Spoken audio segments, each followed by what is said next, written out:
Primeira aos Tessalonicenses, capítulo 4, versículo 13 por diante. Nos diz assim, meus irmãos, a palavra de Deus. Não queremos, porém, irmãos, que sejais ignorantes acerca dos que já dormem, para que não vos entristeçais como os demais que não têm esperança. Porque se cremos que Jesus morreu e ressuscitou, assim também aos que em Jesus dormem, Deus os tornará a trazer com ele.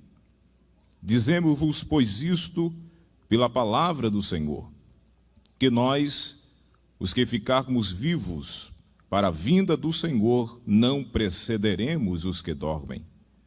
Porque o mesmo Senhor descerá do céu com alarido, e com voz de arcanjo, e com a trombeta de Deus. E os que morreram em Cristo ressuscitarão primeiro. Depois nós, os que ficarmos vivos, seremos arrebatados juntamente com eles nas nuvens, a encontrar o Senhor nos ares. E assim estaremos sempre com o Senhor. Portanto, consolai-vos uns aos outros com estas palavras.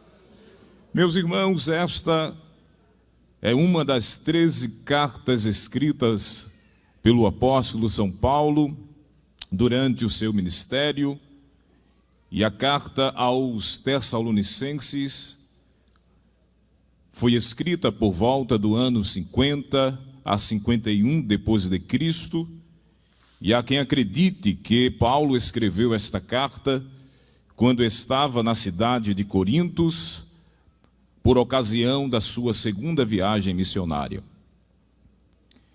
Paulo, Silas e Timóteo, a Bíblia nos mostra que chegaram pela primeira vez nessa cidade, a cidade de Tessalônica, durante a sua segunda viagem missionária.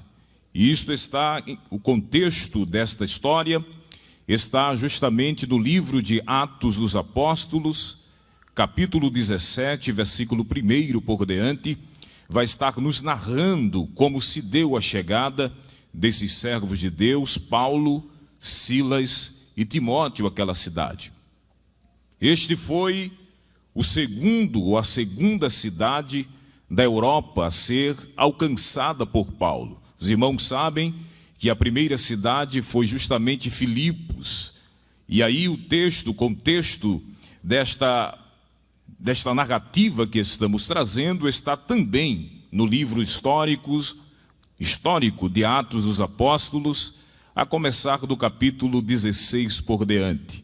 Os irmãos vão perceber que no versículo 9 e 10 do capítulo 16 de Atos, Paulo teve uma visão à noite. E um varão se apresentou diante dele, solicitando que ele atravessasse a Macedônia e o ajudasse.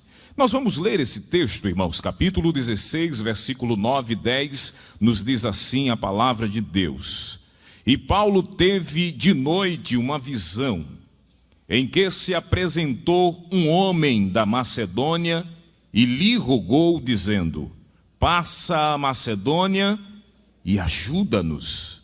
E logo depois desta visão, procuramos partir para a Macedônia, concluindo que o Senhor nos chamava para lhes anunciarmos o Evangelho.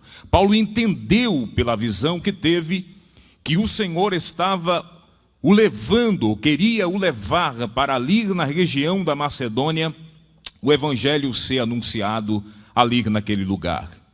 E é importante dizer que anteriormente, ou alguns versículos antes, os irmãos vão perceber que Paulo intentou ir a outras regiões, mais a parte da Ásia, e de alguma forma a Bíblia diz que o Espírito Santo não permitiu que Paulo fosse, porque o propósito de Deus era que ele passasse a Macedônia, alcançasse Filipos e depois também a cidade de Tessalônica.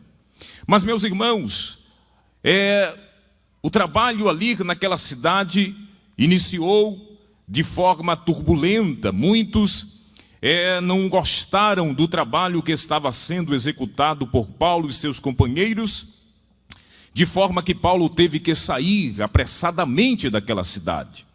Mas, como era de costume, Paulo solicitou que Timóteo retornasse àquela cidade, para saber como estavam aqueles irmãos. Porque não só Paulo tinha sido atacado por aqueles que estavam ali invejando, como diz o texto, não é? A obra que estava sendo iniciada por Paulo, mas a igreja que ali ficou, os novos conversos também, estavam enfrentando dificuldades, perseguições da parte daqueles que também perseguiram a Paulo. E Paulo traz, ou Timóteo traz, boas notícias acerca daquela igreja, que eles estavam servindo ao Senhor com alegria, que o evangelho realmente tinha e estava fazendo efeito naquelas vidas que havia escutado o evangelho e que tinha recebido o evangelho de Cristo. E Paulo agora aproveita para exortar e trazer algumas orientações importantes àqueles irmãos que ali estavam. E eu não quero me prender muito nisso, mas Paulo, ele expressou a sua gratidão. No primeiro capítulo desta carta, o versículo 2, ou versículo 1 por diante, Paulo expressa a sua gratidão pela vida daqueles irmãos que ali estavam. Também no capítulo 2, versículo 9 e 10, Paulo aproveita para defender o ministério dele, porque havia algumas acusações acerca do apóstolo São Paulo, e Paulo aproveita para defender o ministério, aleluia, o ministério dele. Também Paulo, no capítulo 3, versículo 2, versículo 3, também no capítulo 4, Paulo estimula os novos convertidos justamente quanto às tribulações, às pressões que eles iam continuar passando, porque, meus irmãos, o evangelho, o símbolo do evangelho é a cruz. E Jesus um dia disse desta forma: aquele que quiser vir após mim, tome a sua cruz e siga-me. E Paulo deixou claro que as tribulações, as aflições e as pressões, por certo, continuaria, mas que eles estivessem felizes por passarem por todas essas circunstâncias. Mas dentre muitos assuntos que Paulo tratou, Paulo tirou uma dúvida que existia no coração daqueles irmãos. Alguns daqueles irmãos que estavam ali, naquela cidade, naquela igreja, composta de maioria por pessoas que eram pagãs, que se converteram ao evangelho, que agora estavam servindo ao Senhor, foi justamente acerca daqueles que estavam morrendo antes da vinda de Cristo. Eles achavam que aqueles que estavam morrendo antes da volta de Cristo não participaria do acontecimento que é o acontecimento mais esperado por esta igreja, que é o arrebatamento da igreja. E Paulo achou de orientar aqueles irmãos, de exortar e tirar estas dúvidas dos corações daqueles que ali estavam. Se não, vejamos o que diz o versículo 13 que lemos aqui nesta noite. Não quero, porém, irmãos, que sejais ignorantes. E aqui, ignorantes é a questão da falta do conhecimento acerca dos que já dormem, dos que morreram, dos que partiram, para que não vos entristeçais como os demais que não têm esperança. Existia uma tristeza, existia dúvidas nos corações daqueles que ali estavam. E Paulo, ele aproveita esta carta para orientar aqueles irmãos. E traz aqui algumas verdades acerca deste assunto, meus irmãos, que eu quero aproveitar este texto para trazer aos meus irmãos. Glória a Deus. Deixa eu dizer uma coisa, a maior esperança desta igreja é um dia Jesus voltar e nos levar para onde quer que Ele esteja, nós também estejamos. Quantos dizem amém, irmãos? Esta é a maior esperança desta igreja. Glória a Deus. Por isso, anelamos todos os dias, todos os instantes, aleluia, este acontecimento que vai ser o arrebatamento da igreja de Cristo Jesus, quando Ele vai vir buscar a sua noiva, aleluia, para nos levar, aleluia. E aqui, meus irmãos, eu quero aproveitar esse texto e trazer algumas verdades que Paulo, ele traz dentro dessas orientações que ele traz à igreja em Tessalônica, acerca justamente do arrebatamento da igreja. Algumas coisas irá nos proporcionar, nós teremos o privilégio de desfrutar de algumas coisas por ocasião do arrebatamento. E eu quero usar o texto que li para trazer isto aqui. Meus irmãos, a primeira coisa que através do arrebatamento nós iremos vivenciar e desfrutar é o que Paulo diz no capítulo de número 4 e o versículo de número 16. E aqui eu vou citar de forma rápida, mas a primeira coisa é que por ocasião do arrebatamento, aqueles que morreram em Cristo terão os seus corpos vivificados. Paulo, no capítulo 4, versículo de número 16, ele nos diz assim: porque o mesmo Senhor descerá do céu com alarido e com voz de arcanjo e com a trombeta de Deus, e os que morreram em Cristo ressuscitarão primeiro. Paulo, ele coloca a ordem, como acontecerá este acontecimento. Glória a Deus. Paulo diz assim, aleluia, que haverá justamente, como eu falo, vivificar, irmãos, é dar nova vida, ou vigor, pôr novamente em uso, reviver.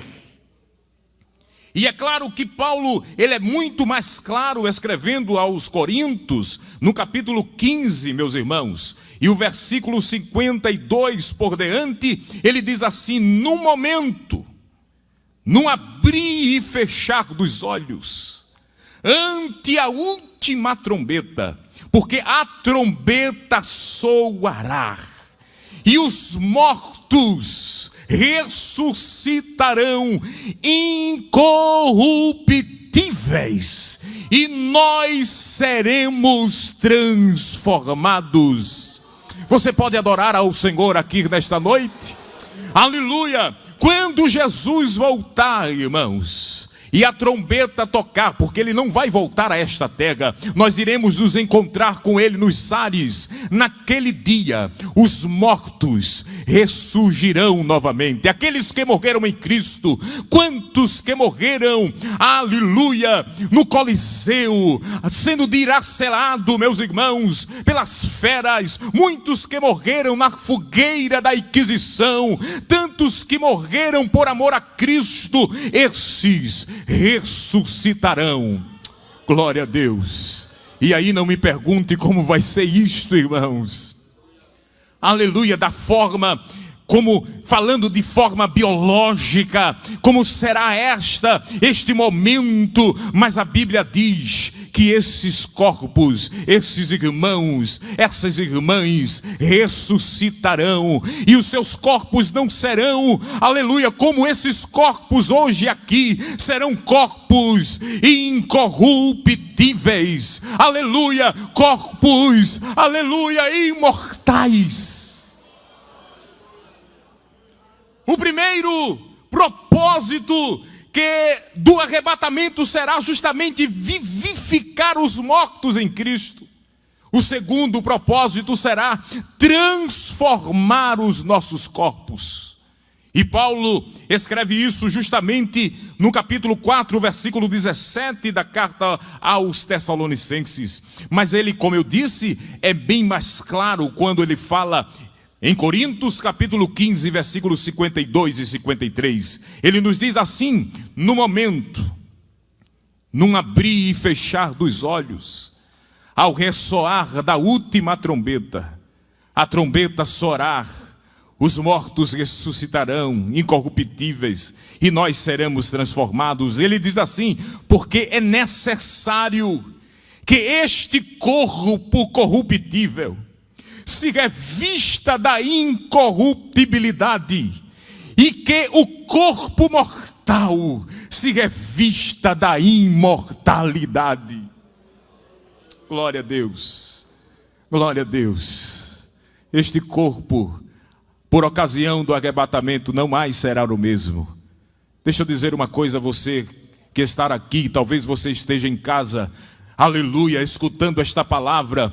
Glória a Deus. Quando a trombeta tocar e Jesus raiar nas nuvens para buscar a sua igreja, por ocasião deste acontecimento, acontecerá essa transformação. Aleluia, eu quero dizer a você, esta enfermidade que muitas vezes está lhe perseguindo, aleluia, que está com você há tantos anos, não mais vai existir. Aleluia, glória a Deus. Lá, irmãos, depois que passarmos por essa transformação, esses óculos nós não mais vamos precisar. Aleluia, porque isto que é corruptível se transformará em incorruptibilidade. Teremos um corpo glorioso. Aleluia. Quantos crer nisto, levante a mão e adore a Jesus. Todos os dias devemos estar dizendo: Maranata, ora vem, Senhor Jesus. Maranata, ora vem, Senhor Jesus. Glória a Deus. Outro propósito do arrebatamento será levar-nos ao encontro do Senhor nos ares e a casa do Pai. E aí eu quero ler com os meus irmãos o que diz em João capítulo 14, versículo 1 por diante. Eu disse: o terceiro propósito do arrebatamento será levar-nos ao encontro do Senhor nos ares e a casa do Pai. E Jesus, aleluia, pouco antes da sua partida, ele conversa com os seus discípulos e diz assim, aleluia, capítulo de número 14 e o versículo 1 por diante: não se turbe o vosso coração, credes em Deus. Glória a Deus. Credes também em mim. Na casa de meu Pai há muitas moradas. Se não fosse assim, eu vos teria dito: vou preparar-vos lugar.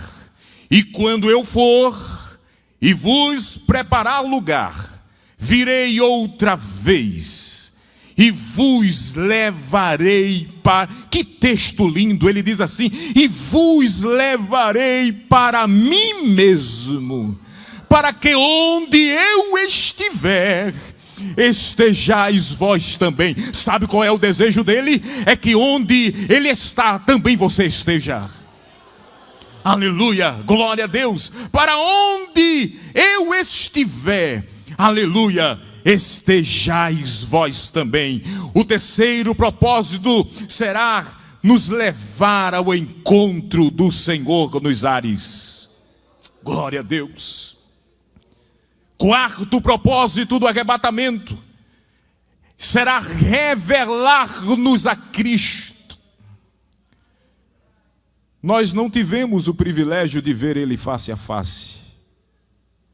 Os discípulos, aqueles que andaram com ele, conviveram com ele durante alguns anos, que privilégio, irmãos. Oh, glória, andar com ele. ouvir a sua voz. Teve alguém que foi mais ousado, reclinava a cabeça sobre o seu peito. Nós não tivemos, embora somos bem-aventurados. Mas um dia, você verá Ele. Eu verei, nós veremos Ele. Face a face, assim como Ele é.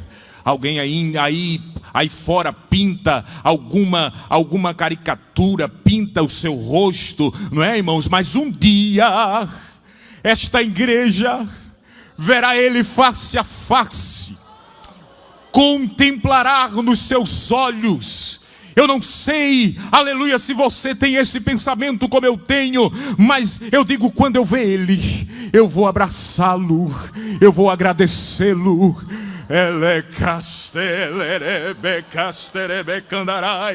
Aleluia, você terá o privilégio de agradecer pessoalmente e dizer: muito obrigado, Senhor, eu não merecia, mas Tu não me amaste primeiro, Tu me amaste, Senhor, primeiro. Muito obrigado, Jesus. Por ocasião do arrebatamento, aleluia, glória a Deus, aleluia, o arrebatamento nos revelará a Cristo. No capítulo 17, versículo 24, também do evangelho escrito por Mateus, aleluia, nos diz assim a palavra do Senhor: Pai, aquele que me deste, quero que, onde eu estiver, também eles estejam comigo. Eu não sei se você está entendendo.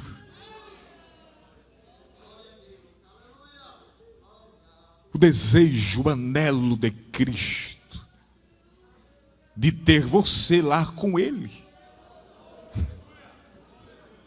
Veja que texto: pois aqueles que me deste, quero que onde eu estiver, também eles estejam comigo. Aí ele diz assim: para que vejam a minha glória que me deste, porque Tu me amaste antes da fundação do mundo. Ele quer revelar, aleluia, as coisas que os olhos humanos não conseguem alcançar.